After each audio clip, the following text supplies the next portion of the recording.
Hello everyone, welcome to Words and Wonders. Today I will be reading the 59th chapter of the Grimm's Fairytale series, Frederick and Catherine. Please like and subscribe if you like what I do here. Now, let's begin the story.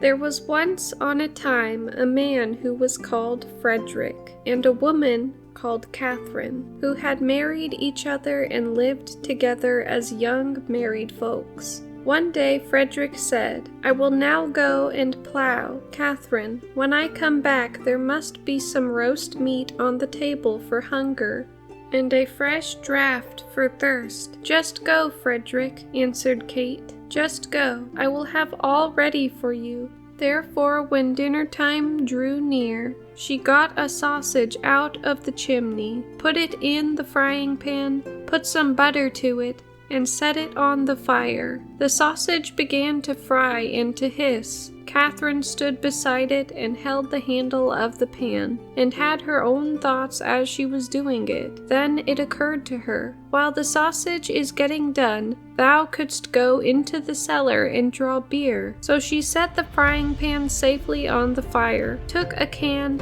and went down into the cellar to draw beer. The beer ran into the can, and Kate watched it, and then she thought, "Oh dear, the dog upstairs is not fastened up. It might get the sausage out of the pan."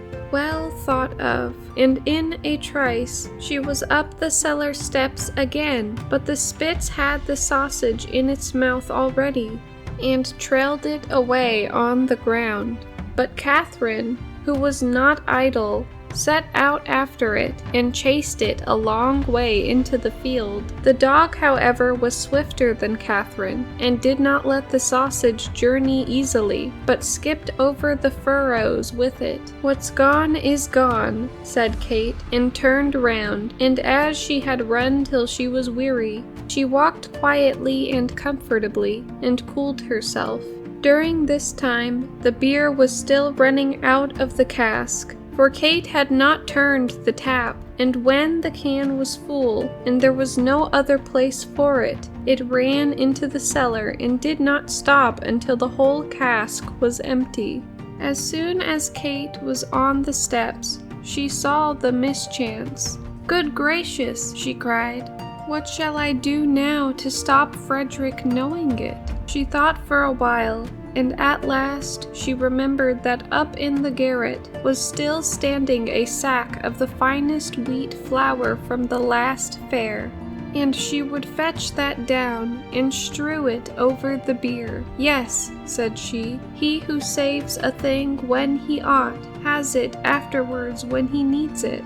And she climbed up to the garret, and carried the sack below, and threw it straight down on the can of beer, which she knocked over, and Frederick's draught swam also in the cellar. "It is all right," said Kate. "Where the one is, the other ought to be also." And she strewed the meal over the whole cellar. When it was done, she was heartily delighted with her work, and said, "How clean and wholesome it does look here." At midday, home came Frederick. "Now, wife, what have you ready for me?" "Ah, Freddie," she answered, "I was frying a sausage for you, but whilst I was drawing the beer to drink with it, the dog took it away out of the pan, and whilst I was running after the dog, all the beer ran out, and whilst I was drying up the beer with the flour, I knocked over the can as well. But be easy, the cellar is quite dry again." Said Frederick, "Kate, Kate, you should not have done that,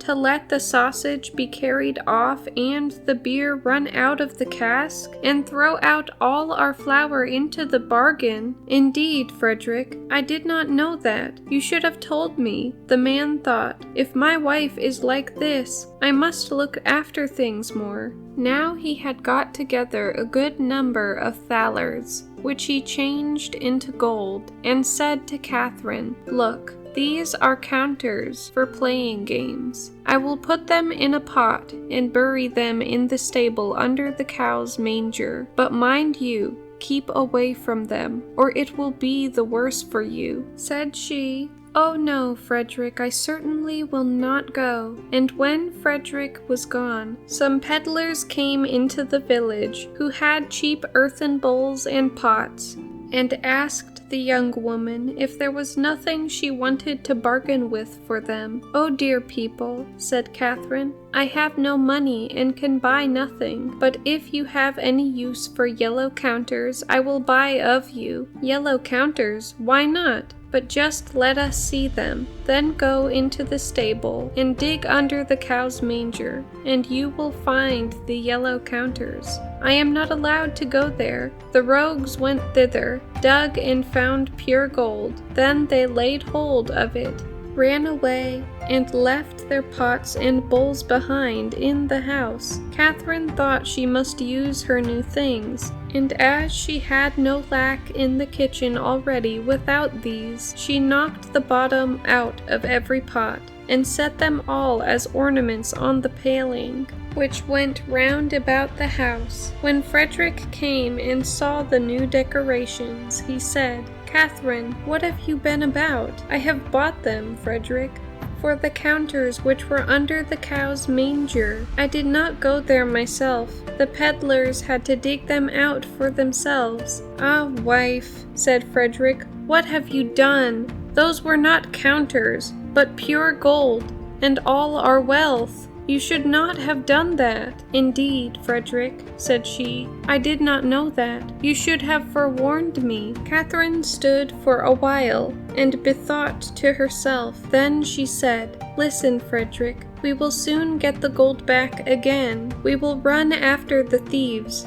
"Come then," said Frederick, "we will try it, but take with you some butter and cheese, that we may have something to eat on the way." "Yes, Frederick, I will take them." They set out, and as Frederick was the better walker, Catherine followed him. "It is to my advantage," thought she. "When we turn back, I shall be a little way in advance." Then she came to a hill where there were deep ruts on both sides of the road. "There one can see," said Catherine, "how they have torn and skinned and galled the poor earth. It will never be whole again as long as it lives." And in her heart's compassion, she took her butter and smeared the ruts right and left, that they might not be so hurt by the wheels. And as she was thus bending down in her charity, one of the cheeses rolled out of her pocket down the hill. Said Catherine, "I have made my way once up here. I will not go down again. Another may run and fetch it back." So she took another cheese and rolled it down, but the cheeses did not come back. So she let a third run down, thinking, "Perhaps they are waiting for company and do not like to walk alone." As all three stayed away, she said, "I do not know what that can mean, but it may perhaps be that the third has not found the way and has gone wrong. I will just send forth to call it." But the fourth did not better than the third. Then Catherine was angry and threw down the fifth and sixth as well, and these were her last. She remained standing there for some time, watching for their coming, but when they still did not come, she said, "Oh, you are good folks to send in search of death. You stay a fine long time away. Do you think I will wait any longer for you? I shall go my way. You may run after me. You have younger legs than I." Catherine went on and found Frederick, who was standing waiting for her because he wanted something to eat. "Now just let us have what you have brought with you," said he. She gave him the dry bread. "Where have you the butter and the cheeses?" asked the man. "Ah, Freddie," said Catherine, "I smeared the cart ruts with the butter, and the cheeses will come soon. One ran away from me, so I sent the others after to call it." Said Frederick, "You should not have done that, Catherine, to smear the butter on the road and let the cheeses run down the hill. Really, Frederick, you should have told me." Then they ate the dry bread together, and Frederick said, "Catherine, did you make the house safe when you came away?" "No, Frederick, you should have told me to do it before."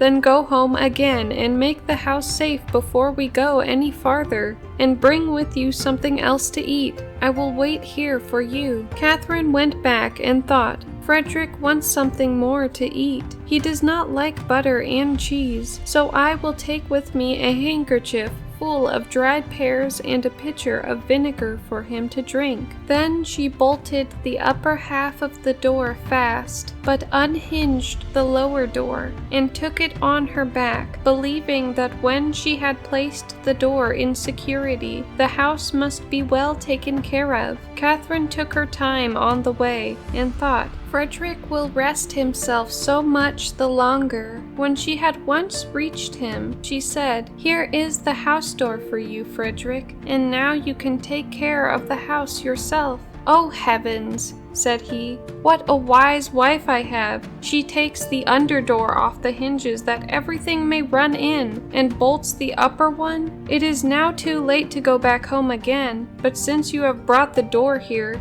you shall carry it farther." "I will carry the door, Frederick, but the dried pears and the vinegar jug will be too heavy for me. I will hang them on the door.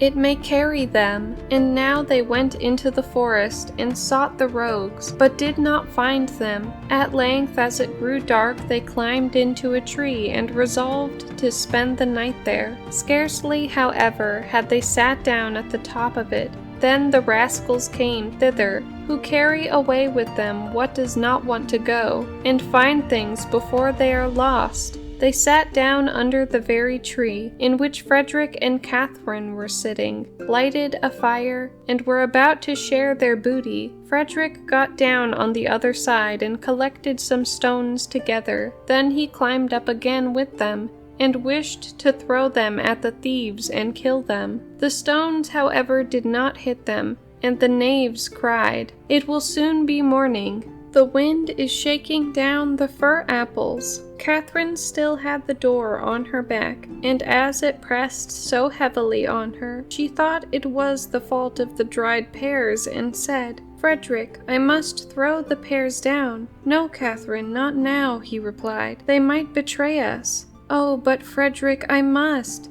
They weigh me down far too much." "Do it then, and be hanged." Then the dried pears rolled down between the branches, and the rascals below said, "The leaves are falling." A short time afterwards, as the door was still heavy, Catherine said, "Ah, Frederick, I must pour out the vinegar." "No, Catherine, you must not. It might betray us." "Ah, but Frederick, I must. It weighs me down far too much." "Then do it, and be hanged." So she emptied out the vinegar, and it besprinkled the wrappers. They said amongst themselves, "The dew is already falling." At length Catherine thought, "Can it really be the door which weighs me down so?" and said, "Frederick, I must throw down the door." "Not now, Catherine. It might discover us." "Oh, but Frederick, I must. It weighs me down far too much." "Oh, no, Catherine. Do hold it fast." "Ah, Frederick, I am letting it fall." "Let it go, then, in the devil's name." Then it fell down with a violent clatter, and the rascals below cried, "The devil is coming down the tree!" And they ran away and left everything behind them. Early next morning, when the two came down, they found all their gold again, and carried it home. When they were once more at home, Frederick said, "And now, Catherine, you too must be industrious and work." "Yes, Frederick, I will soon do that. I will go into the field and cut corn." When Catherine got into the field, she said to herself, "Shall I eat before I cut, or shall I sleep before I cut? Oh, I will eat first."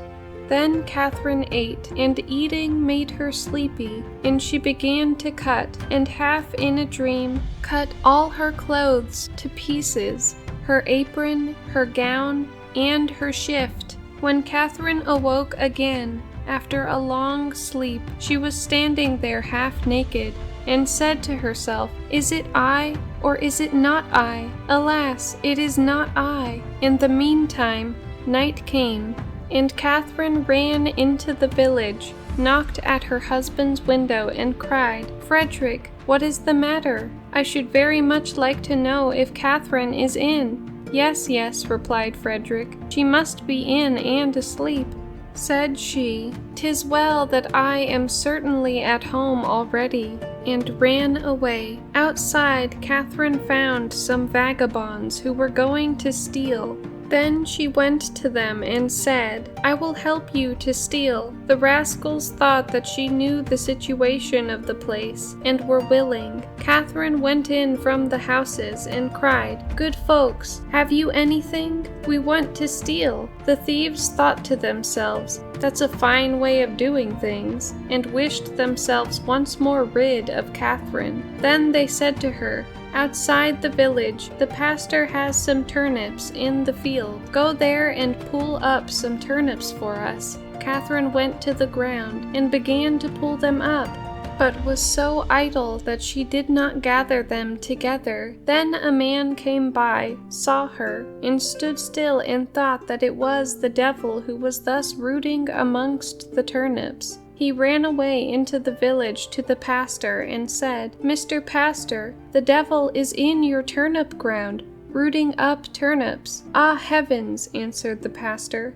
"I have a lame foot. I cannot go out and drive him away." Said the man, "Then I will carry you on my back." And he carried him out on his back. And when they came to the ground, Catherine arose and stood up her full height. "Ah, the devil!" cried the pastor, and both hurried away. And in his great fright, the pastor could run better with his lame foot than the man who had carried him on his back could do with his sound one.